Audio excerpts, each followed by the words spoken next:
bien, bonjour et bienvenue sur Future of Work, l'émission qui met en lumière des dirigeants inspirants. Et aujourd'hui, nous avons le plaisir d'avoir sur le plateau Jonathan Salmona. Bonjour Jonathan. Bonjour. Comment vas-tu? J'ai la forme. Tant mieux, tant mieux. Merci de me recevoir. Je t'en prie. Peux-tu nous parler de ton parcours et de ce qui t'a mené à envisager de devenir dirigeant?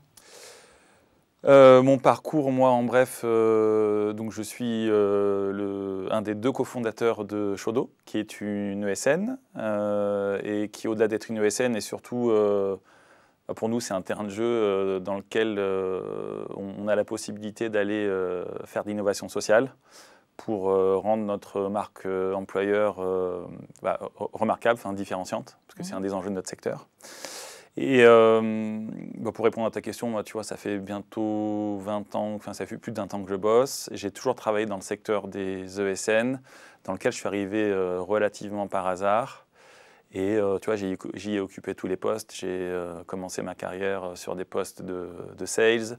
J'ai fait de la direction commerciale. J'ai fait de la direction des opérations, l'équivalent direction générale. J'ai été salarié cofondateur d'une structure et naturellement... j'ai créé la mienne après, du coup avec Guillaume avec qui je bossais, et je dis naturellement, mais pas tant que ça. Dans le fond, j'ai aussi créé ma boîte parce que la vision, ma vision du monde du travail de ce secteur ne coïncidait plus avec celle pour les personnes avec qui on bossait, ce qui est la vie, et dans ces cas-là, ça crée du turn et on est allé entreprendre. Voilà. Donc tu as décidé de créer la tienne, ta vision. Oui. Et pour ceux qui ne connaissent pas, justement, est-ce que tu peux nous présenter Shodo?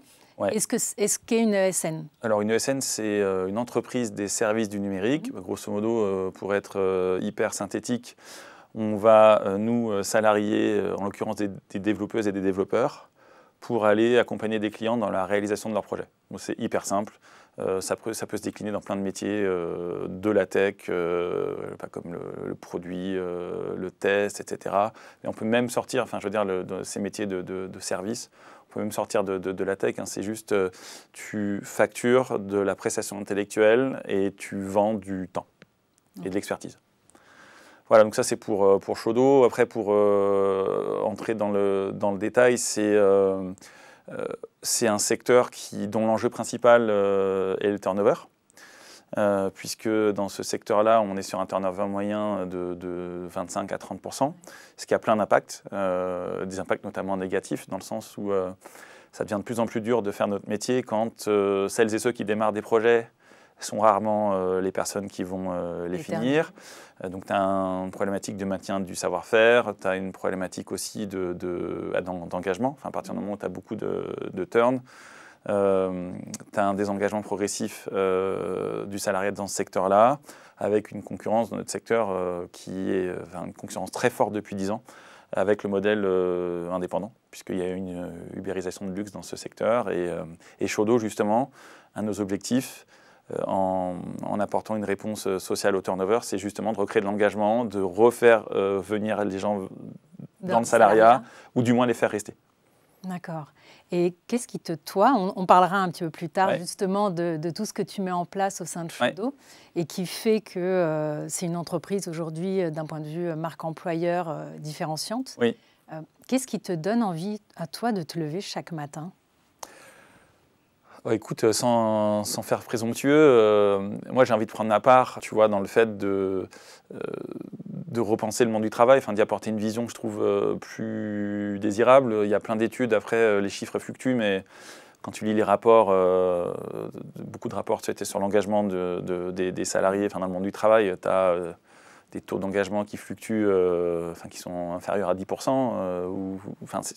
On a un vrai problème par rapport à ce sujet-là, moi je trouve. On lit de plus en plus aussi tu vois, le fait qu'il y a notamment moi, dans mon secteur où tu as quand même énormément de cadres sup, les gens sont confrontés, tu vois, à des burn, à des burn-out. Burn-out et burn-out. Je vais être hyper vulgaire, les gens se font chier au taf. Et je pense que c'est notre rôle, nous, en tant que dirigeants, dirigeantes, de porter une vision. Au moins, j'ai envie de te dire, d'apporter un choix, une alternative dans le monde du travail pour faire en sorte que, notamment en ce qui concerne les ESN, moi je trouve qu'on peut avoir plus d'ambition que celle de juste donner une fiche de paye et trouver un projet à des gens, tu vois. À des consultants. Des développeurs, des développeuses, que sais-je, mais on doit avoir plus d'ambition. Notamment dans un secteur comme le mien, où tu as des fortes marges, tu as une gouvernance qui est très confortable, parce que tu as de la visibilité assez long terme sur les contrats. On a une capacité, tu vois, quand tu fais ton forecast, tu sais que tu es à peu près dans mon secteur, plus de 80% de ton chiffre d'affaires qui est quasiment assuré. Donc, pour toutes ces raisons, tu vois, moi je suis convaincu qu'on peut se permettre de faire bouger les lignes et d'apporter de l'innovation sociale. En tout cas, plus dans mon secteur que dans des secteurs plus compliqués. J'ai mon meilleur pote qui bosse dans le bâtiment. On joue pas, on n'est pas dans le même terrain. On n'est pas dans le même game, exactement. Et qu'est-ce qui constitue justement l'ADN de Chaudot? L'ADN de Chaudot, elle est simple. Tu vois, quand on a pensé le modèle, on l'a pensé à travers tu vois, des échanges. On a discuté avec plusieurs centaines de devs. Tu vois, les candidates et les candidats dans notre ancienne vie qui venaient nous voir pour nous rejoindre. Très rapidement, malheureusement, celles et ceux qui sont mis à nous quitter pour aller ailleurs et tu vois, qui, dans le cadre de off-boarding, tu vois, de manière hyper libre, nous disaient ce qui n'allait pas et nous présentaient les raisons pour lesquelles ils partaient. Et en fait, on s'est rendu compte qu'il y avait des specs il y avait 4 dénominateurs communs. Le premier, c'est la reconnaissance. Oui. La reconnaissance au travail. Le second, c'est aussi plus d'équité dans la redistribution de la valeur. Ensuite, je pense que tout le monde en parle, mais il y a le fameux équilibre vie pro-vie perso, ou plutôt l'osmose entre ces deux sphères. Et puis, le quatrième enjeu dans mon secteur, c'est un enjeu aussi de parité, puisque c'est un secteur dans lequel il n'y a que des mecs, il y a peu de meufs. Et en fait, tu vois, quand tu es dans la tech, tu façonnes des produits, très souvent qui sont des produits pour les meufs, mais qui sont développés par des mecs, tu as quand même des problèmes de vision.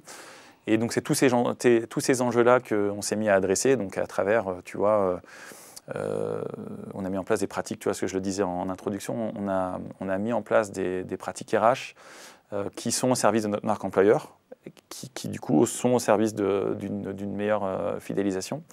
Et donc, ces pratiques, c'est la transparence des salaires, tu vois, tous les salaires, y compris les nôtres en tant que dirigeants, d'ailleurs qu'on a encadrés dans les statuts.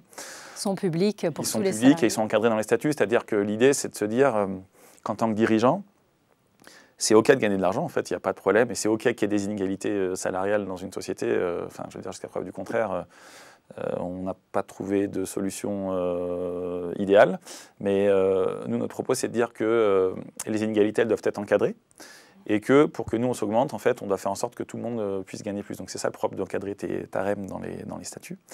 La transparence des salaires, elle s'accompagne forcément, à mon sens, d'outils pédagogiques. Donc, on a mis en place un simulateur de revenus public. Donc vraiment disponible en interne comme en externe. Oui, qu'on trouve sur ton site. Tu trouves sur le site, mais en fait qui va permettre en tant que candidate de savoir exactement en fonction de combien tu peux te facturer, combien tu vas gagner et combien tu vas avoir de jours, de temps libre, puisque ça fait partie aussi du modèle, j'anticipe un peu. Et ça permet aussi à nos clients de savoir comment est ventilé le chiffre d'affaires qui nous distribue. Donc la transparence, j'en ai parlé, le plus de temps libre pour justement pouvoir nourrir l'osmose entre les sphères privées et les sphères pro. Donc on donne du temps libre supralégal pour en fait donner le choix à celles et ceux qui le souhaitent, soit de se reposer, quelle qu'en soit la raison en fait, il n'y a que des bonnes raisons de le faire. On fait du service, donc tu peux te reposer, mais à la condition effectivement que la valeur en clientèle elle reste maximale. Mais en fait, tu vois, on crée une sorte de terrain de jeu dans lequel tu peux faire cohabiter deux visions. La vision tu vas te reposer, tu vas travailler moins pour travailler mieux. Mais on fait aussi cohabiter la vision de Nicolas Sarkozy de travailler plus pour gagner plus, mais dans la limite de poser au moins 5 semaines de congés payés, parce qu'en fait, en tant que dirigeant, on ne veut pas que les gens partent en burn. Voilà. Donc finalement, en fait, tu vois, le sous-jacent de tout ça, c'est de te dire que la notion de bien-être, elle est hyper subjective. Tu as des gens qui ponctuellement vont avoir un besoin de maximiser leurs revenus, donc ils vont aller travailler plus. Et tu en as d'autres qui vont avoir besoin de prendre soin d'eux ou de se recentrer, etc. Et on va aussi le permettre. Voilà, après, tu vois, je t'ai parlé tout à l'heure de parité. Donc on a beaucoup de mesures inclusive ou d'égalité de genre. Tu vois, on s'est attaché à... on a analysé... tu vois, il y a une étude qui t'explique qu'à partir de 35 ans, tu as quasiment une femme sur deux qui quitte la tech. Et à 35 ans... Parce qu'elles fondent une famille. Voilà, exactement. En fait, on n'a pas pu s'empêcher de faire le parallèle entre 35 ans et en fait, la parentalité. Et donc... on a des mesures, nous, qui vont accompagner justement à la parentalité. Donc on va accompagner les papas chauds. On a rendu le congé PAT obligatoire dans son entièreté. Donc il me semble que c'est 28 jours. Et il est financé, évidemment.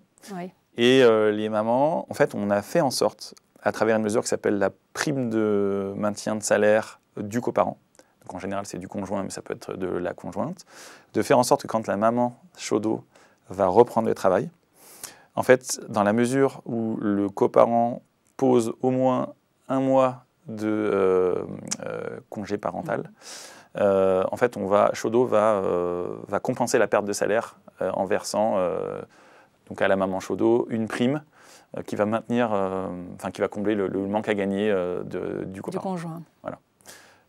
Et puis on a des mesures après on va dire, d'égalité de genre, comme le congé menstruel. Enfin, en fait, plein de mesures qui finalement, elles se regroupent. Le facteur commun de toutes ces mesures, c'est quoi? C'est de se dire qu'à partir du moment où on maximise le bien-être, en fait, on fait en sorte que les conditions de travail soient les meilleures possibles.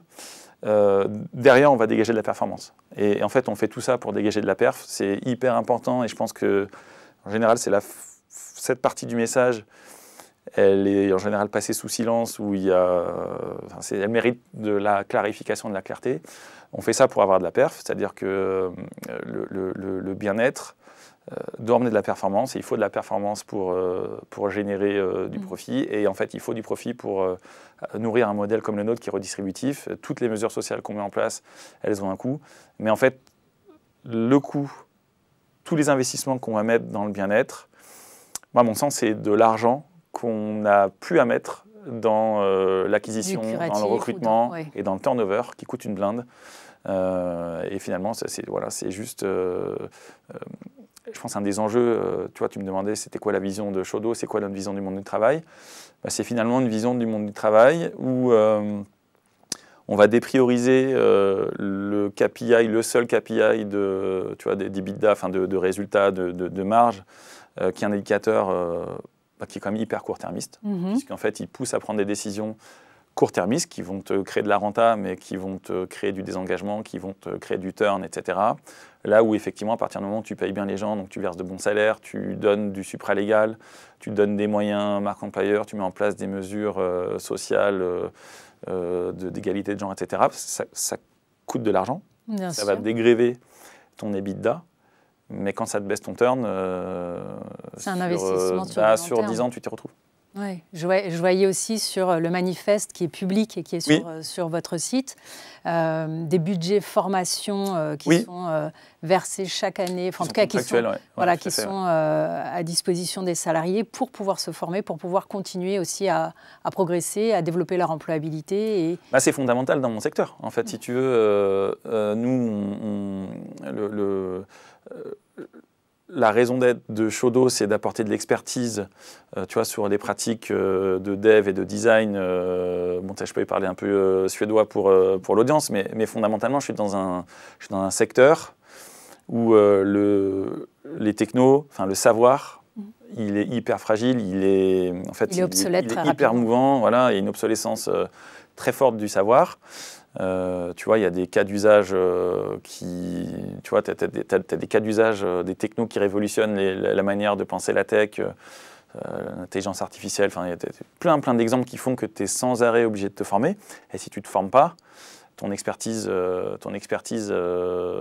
fait, en prend un coup. Ton expertise en prend un coup. Ta marque employeur, ta capacité à te facturer cher, ta capacité à générer du profit en prend un coup. Et on ne peut plus nourrir notre modèle social. Et puis surtout, en fait, on fait aussi un métier de service pour faire kiffer des clients, leur apporter du savoir-faire. Et en fait, ça passe par le fait de se former de manière constante. Toi, en tant que dirigeant, quelle est la posture, l'attitude que tu as au sein de ton entreprise? Quelles sont les qualités que tu mets en avant, qui te sont propres de ta personnalité et qui font aussi l'ADN Chaudeau? C'est compliqué en fait comme question parce que je pense que tu vois, le rôle des dirigeants, en tout cas moi la vision que j'en ai, c'est une vision de leadership de service. C'est-à-dire que en fait, moi mon rôle, c'est de faire en sorte que toutes les personnes chez Chaudeau soient en capacité de bien faire leur métier, de bien bosser. Donc c'est de passer d'une posture de « Yaka Faucon, je t'ordonne de faire ça » à « Comment je peux t'aider ? Qu'est-ce qui te manque ? C'est quoi tes difficultés ?» Enfin, tu vois, de questionnement, d'accompagnement. Voilà, et donc c'est hyper empirique, mais je pense que c'est ça la finalité, c'est vraiment de faire en sorte que si on veut de la perf, que tout le monde soit mis dans les meilleures dispositions possibles, et c'est ça mon rôle, c'est ça notre rôle. Et de l'autre côté, pour un candidat qui souhaiterait rejoindre Chaudeau, quels sont les critères qui sont importants pour vous, que vous évaluez? Alors, au-delà de la partie technique pure, mais d'un point de vue un peu plus soft skills, qu'est-ce qui est important pour vous pour qu'ils puissent bien s'intégrer dans l'équipe? Écoute, comme tu l'as dit, comme tu l'as fait remarquer, on a effectivement nous rédigé un manifeste qui présente notre raison d'être, qui présente notre vision, qui présente nos valeurs. Et l'objectif de tout ça, c'est de nourrir, on va dire, une dynamique d'inbound recrutement qui va permettre d'attirer tu vois, celles et ceux qui se reconnaissent dans la vision, etc. Donc finalement d'attirer celles et ceux qui pensent comme nous, de gagner du temps et de faire fuir les autres. Et donc, qu'est-ce qu'on valorise? Alors déjà, je suis obligé de te dire qu'on valorise, on a quand même une exigence forte dans le savoir-faire, parce qu'on a quand même une vision... on a envie d'être fier de notre boulot, on a une vision quand même qui est tournée vers l'excellence, et je pense que ce n'est pas un gros mot de le dire. Et c'est justement pour toutes ces raisons-là que derrière, tu vois, nous, on va faire en sorte, en back-office, de créer un cadre qui permet justement de créer et de maintenir de la perf. Mais ensuite, ce qu'on va regarder, tu vois, quand tu fais du service, je pense que ce qui est vraiment important, c'est l'humilité. Tu vois, quand tu es balèze et que tu es humble, c'est quand même vraiment mieux que quand tu es balèze et que tu es un connard, tu vois. Et on va regarder donc l'humilité, la capacité à se remettre en question, la capacité, je pense aussi à communiquer, à chercher le feedback. Et moi, je trouve qu'il y a quelque chose qui est hyper important, tu vois, dans le feedback, surtout en tant que dirigeant, c'est d'avoir des gens qui sont capables de te dire non, qui sont capables de te remonter du feedback négatif, parce que le feedback positif ou, tu vois, les postures de courtisan dans les structures, c'est finalement pas, à mon sens, ce qui te permet d'aller progresser. Et on a besoin d'avoir de la contradiction dans tous les organes, dans les boîtes, dans les projets, dans les équipes, parce que la contradiction, elle fait émerger, tu vois, pas le consensus, mais l'innovation, le compromis, et elle permet en fait de se reconnecter, tu vois. Oui, complètement. Bah, comme un client, comme un couple, comme un client non satisfait, il amène toujours plus qu'un client qui est satisfait et qui juste vient nous conforter dans... Oui, carrément. Tout à fait, Quel conseil tu donnerais, toi, à un jeune dirigeant ou un aspirant dirigeant pour développer une structure ou pour remettre en question une structure? Parce que toi, pour le coup, vous l'avez lancé avec cette approche-là, mais on peut aussi avoir une vision de se dire, OK, je reprends une structure ou je dirige une structure qui est déjà établie, mais j'ai envie de repenser le modèle. Quel conseil tu donnerais? Du coup, déjà, j'en donnerais plusieurs. Moi, je suis persuadé, si tu veux, que dans le monde pro, on est condamné à innover. Enfin, c'est quand même une meilleure idée d'être ouvert à l'innovation que d'en être réfractaire. Et Et tu vois, moi, il y a quelque chose que j'ai mis beaucoup de temps à intégrer. Tu vois, moi j'ai un parcours en fait hyper classique. J'ai fait une prépa, j'ai fait une grande école, j'ai commencé à bosser à la Défense à 24 piges. Et tu vois, aussi loin que je me souvienne, j'ai que des souvenirs où on me disait attends, avant d'aller passer tes oraux d'admission en grande école, mets un costume gris, surtout parce qu'il ne faut pas sortir du rang. Coupe-toi les cheveux. Après, on m'a dit en entreprise, faut pas porter une barbe, ça fait hyper négligé. Porte pas de jean, mais sauf le vendredi. Et en fait, je trouve qu'on est quand même vachement biberonné au conformisme, et ça t'aide pas du coup à penser out of the box. Ouais. Donc le premier conseil, je pense que c'est de remettre l'église au centre du village, et c'est de dire en fait ce qui compte, c'est la compétence. Ce qui compte, c'est la compétence, c'est d'être bon dans ce qu'on fait. Et à partir du moment où on est bon dans ce qu'on fait, mais c'est hyper OK d'avoir de l'authenticité, d'avoir même de la singularité. Et je pense même que ça, c'est valable dans les marques employeurs, mais c'est valable dans la vie perso comme dans la vie pro. C'est une hyper mauvaise idée de chercher à plaire à tout le monde. Donc ça, c'est le premier conseil que je donnerais. Et le second, mais en fait, c'est un sous-jacent, tu vois, c'est un corollaire finalement, c'est de dire que, tu vois, derrière toute la notion de performance, tu as aussi la notion, moi je trouve, de marque employeur et de culture. Quand tu arrives dans une structure et que tu veux commencer à faire de la transfo, c'est comme quand tu finis d'écrire le tome 1 d'un bouquin ou d'une série, tu commences à écrire le tome 2 et tu vas tuer des persos. C'est en fait, du coup, je pense que c'est d'accepter d'accepter d'avoir des gens qui ne se reconnaissent plus. Oui. Dans la tournure, ouais, dans le nouveau modèle, ou tu vois, dans l'entreprise telle qu'elle est en train d'être pensée. Et c'est d'avoir le courage aussi, je pense, d'être quitté. C'est hyper dur parfois, puis on peut avoir de l'ego, et puis c'est hyper dur aussi parce que parfois on peut perdre des gens hyper compétents. Mais je pense que quand on fait des changements, on les fait pour le meilleur. Et c'est souvent des gens qui vont faire de la place pour d'autres qui vont être tout aussi compétents quand on recrute bien, mais qui vont venir embrasser aussi même vision, les mêmes valeurs. Voilà les conseils que je donnerais. Merci. Je t'en prie. Et puis pour terminer, en quelques mots, quel est ton rêve pour Chaudeau pour les années à venir? Tu sais, j'ai vachement de mal à me... J'ai pas de vision hyper à long terme. Ce qui me fait déjà hyper plaisir aujourd'hui, comme tu l'as dit, donc on a un manifeste, on a créé un modèle qu'on a rendu open source. On l'a rendu open source il y a 3 ans, et en 3 ans, tu vois, on a identifié une quinzaine d'acteurs, enfin de boîtes qui se sont créées en reproduisant notre modèle, avec, tu vois, des dirigeants et des dirigeantes qu'on a mentorés, des dirigeants et des dirigeantes qui sont des poteaux, et des dirigeants et des dirigeantes qui sont des illustres inconnus, tu vois, qu'on a découverts out of the blue comme ça. Et en fait, rien que ça, je trouve ça bien parce que tu vois, je te l'ai dit, moi, ce qui me fait me lever le matin, c'est de pouvoir participer à créer ou à apporter une vision qui donne une alternative, tu vois, au monde du travail tel qu'il est pensé aujourd'hui. Parce que je suis persuadé qu'il y a une demande pour cette offre-là. Et ensuite, je veux dire, je ne suis pas dogmatique. Je pense que les gens, ils feront leur choix. C'est-à-dire que ce qui compte après, c'est... le juge de paix, c'est où vont les salariés, tu vois, dans quel type de boîte ils vont. Et il est là, le juge de paix. Tu vois, le future of work, finalement, c'est quelque chose qui n'est pas fixe. Tu vois, aujourd'hui, les revendications, enfin, ce que veulent les gens en 2025, c'est pas ce que voulaient les gens. Moi, quand j'ai commencé à bosser en 2005, tu vois, on n'avait pas du tout les mêmes aspirations. Et je pense qu'il faut être hyper OK sur le fait que probablement que dans 20 ans, ça va encore changer. Et de pouvoir s'adapter. Ouais, mais c'est important de s'adapter. Et c'est pour ça qu'il faut innover. Je t'ai fait un tunnel de réponse, je ne sais pas ce que ça vaut, mais... Merci beaucoup, Jonathan. Merci de m'avoir invité.